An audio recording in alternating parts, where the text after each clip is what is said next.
Kuroiwa has a massive problem. No, two massive problems. No, he has a massive problem. The cutest girl in the entire school, the most sought after girl in the entire school, and nay, I would say the entire town is after his heart. She is all over him, trying desperately to capture his attention, but he always responds in the most coldest way, always pushing her away, much to the anger of anybody watching this damn show. Yes, it's one of those shows.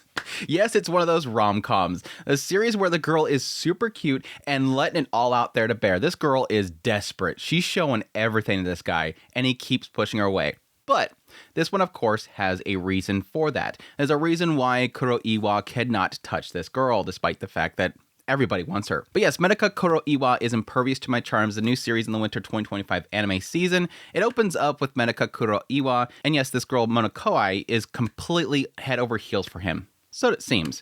Yes, from the perspective of Mona, yeah, it seems like she is pretty much the queen bee of this area. She moved to this area from Osaka 2 years ago, and everybody thinks that she's the most gorgeous girl ever. She's got the looks, like she's got the genes, and she's super pretty. She keeps herself well kept. Every morning she greets herself, gets herself all prettied up, goes out into the streets. Everybody's turning to look at her on her way to school. Everybody adores her. Ever since she was young, all the kids in her class all wanted to group up with her. Like them playing dodgeball, all the boys just wait to get hit by the ball. Like everybody loves Mona. But yes, there's one kid that doesn't seem to give her any attention, which is Kuroiwa. And he has just recently transferred into their school 2 weeks ago. And yes, he never gives her any looks. She knows that he's looking at cat pictures, so she starts doing the kind of nya-nya thing to get his attention. He's like, no, you can't look at my pictures. She acts like she's setting up a poster in the hallway just so that she can give him a little bit of a look of her pantsu. He doesn't look, and even goes so far as to act like she's sick and gets the teacher to allow Kuroiwa to take her to the infirmary, where she then trips and falls on him and just shows everything. But again, he doesn't partake. Every single time, he just has this really mean and gloomy look. And this is completely flustering her. Why does he not like me? Why does this boy not take the bait that everybody else takes? Well, after she kind of slips and falls off the bed and he ends up catching her, she starts to get really flustered and really doki-doki. And she's trying to figure out, wait, why am I the one that's getting charmed? Why am I the one that's getting all flustered? This boy, why is he doing this to me? That's when we switch over to Medaka Kuroiwa's perspective and we find that, yes, Medaka actually has a reason why he's always pushing away. It comes out because the boys in their class that's always super jealous of him finally confront him and say, dude, why are you so mean to Mona? What did she do to you? That's when Medaka takes him off to the side and reveals to them that, yes, he's the heir to this temple and that he's forbidden to be around any girls. Like his father told him, do not go anywhere near girls. So basically the idea of celibacy. He's not allowed to have relationships or anything like that. He has to keep himself pure. That's why whenever she's flaunting something at him, he's constantly like off to the side, just going, no, pure thoughts, pure thoughts, pure thoughts, pure thoughts. But yeah, this kind of continues as Mona keeps trying to push upon him. You know, they do some drawing. And so she's kind of showing a little bit of neck because he got a little flustered before at PE by seeing her neck. And then we have this point in which Mona realizes that whenever she's talking to other boys, whenever somebody else does something for her, her natural response to say things like, you know, I like you, ski, that kind of stuff, just to kind of fluster them, just to give them a little bit of bait. And she realized that she's never really told Medaka the same thing. So she thinks, okay, maybe if I tell him that I like him, that'll make him get flustered just like everybody else does. And so, yes, she goes up to the roof where she ends up bumping into him. You get a little bit of a wind gust and her skirt kind of flies up while she's trying the entire time to think, okay, I just have to say, I like you. Medaka Kuroiwa, I like you. And she can't get the words out. And instead, she just says, you're skepe. Instead of saying ski, she says skepe. Super cute scene. She can't understand why she can throw around the word like to anybody else, but for some reason with Medaka, she can't seem to say it. There's also this kind of little side story where he has this girl that keeps watching them, and Mona's getting really desperate to get Medaka's attention because she believes that this other girl is going to go after him, which we find out that the girl's actually obsessed with Mona, and she has a massive collection of pictures of her. And that's pretty much the setup so far. The first 2 episodes of Medaka Kuroiwa is Impervious to My Charms. So far this show, I'm very mixed. I'm going to be perfectly honest. I'll be very mixed. I first of all, visually and the characters and whatnot, I like it. I think the show looks decently well for a rom-com series. The ecchi itself is really good. It's very comedic and it's not too much. I think some people will probably see the ecchi in the show as a bit too much, but for me, I think it's just enough. Like so far with the first episode, you get a pantsu shot, you get a bra shot. In the second episode, you get a little bit of a flap up the pantsu shot.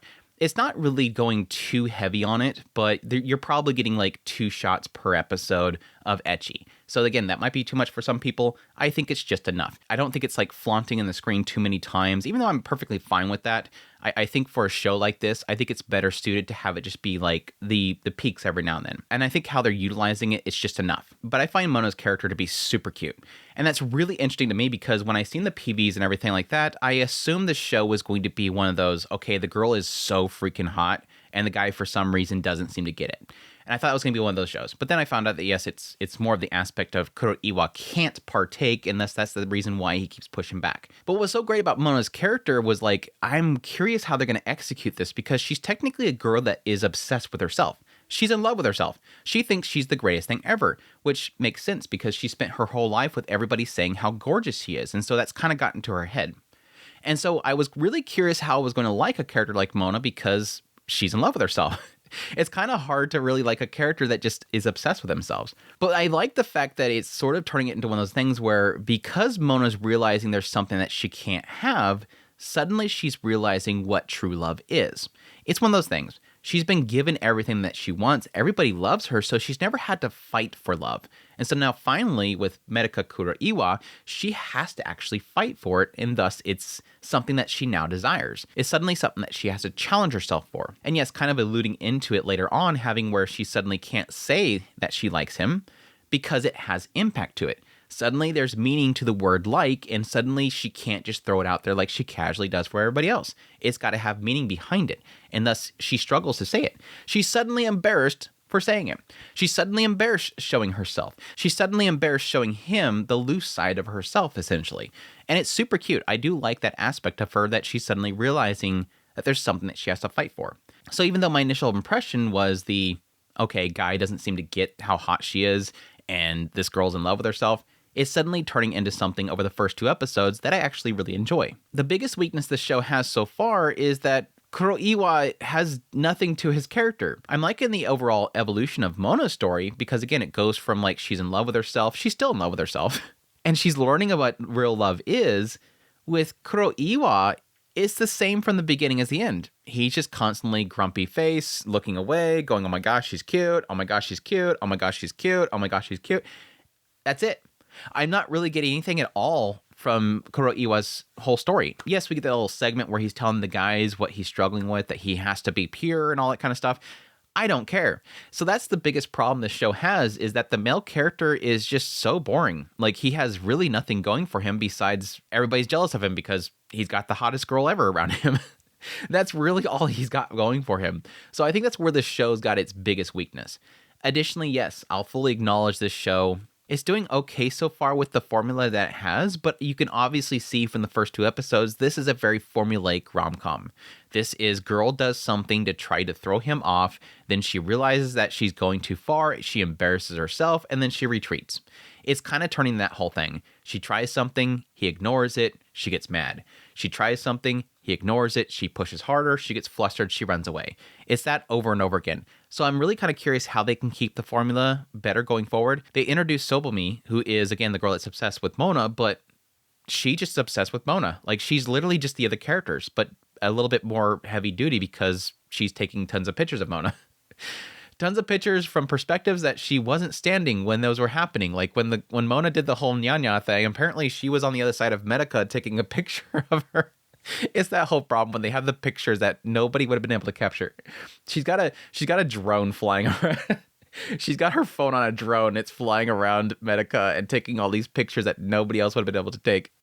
In the end, I wasn't expecting too much from the show from the very beginning. I just assumed, again, it's just another case where super hot girl is after guy, but because it's a rom-com, they'll never touch each other. It's never going to go anywhere. I assume that probably the manga is probably 100 chapters in, and they still haven't done a damn thing. It's one of those shows. That's my expectations coming into it. I'm not expecting much, but at least I'm getting a little bit out of Mona, and the fact that it does seem like there's somewhat of a conflict there. I love to hear her flusteredness. I think her seiyuu is doing an absolutely phenomenal job. She's got kind of that Osaka dialect kind of going on there. She's got a little bit of a draw in there that's super freaking cute. I think that whole scene with her with the wind blowing on the roof and her just going skebe. I thought that was literally like the cutest freaking scene in this season so far. I absolutely love that shot. I thought it was just too freaking cute the way they've actually executed that. Just seeing her lips kind of constantly struggle to say the words skibe was super freaking cute. The ecchi is super good as well. I just love that whole scene with her just jumping on him and just showing all. I'm like, girl, you're going crazy with this. Now, granted, the hallway when she was trying to show off the legs and then she goes, fine then, and she goes to show the pantsu, she was aiming the wrong direction. So I'm not sure what she was planning on there. Like, she jumps down and he's already down the hall and he's looking back at her and she's showing her pantsu the other way. So I'm not sure. She misfired. She shot the wrong direction. Girl's got bad aim. I don't know. Maybe the aim assist of the punch she shot was going the wrong direction. I don't know. It's got the good ecchi in there. It's got the good shots in there. It's got Mona, I think, being super cute and the Seiyu doing a phenomenal job. But in the end, it is sort of the same formula over and over again. And I don't necessarily think it's going to do anything special. But we'll see. If anything, I think me and a lot of other people are just going to watch it for the cute Mona, some ecchi here and there. And then we'll call it a day at the end of the day. Anyhow, that's my thoughts on Medaka Kuroiwa is Impervious to My Charms. Hope you guys enjoyed this video. As always, if you did, hit the like button down below. If you're new here, subscribe to the channel so you don't miss my content. I'll be doing first impressions of all the shows of the season, so definitely stick around. If you like this content and you want to support more, I have links in the description below. Greatly, greatly, greatly appreciate it. Support channel. It means a lot to me. Until next time, take care.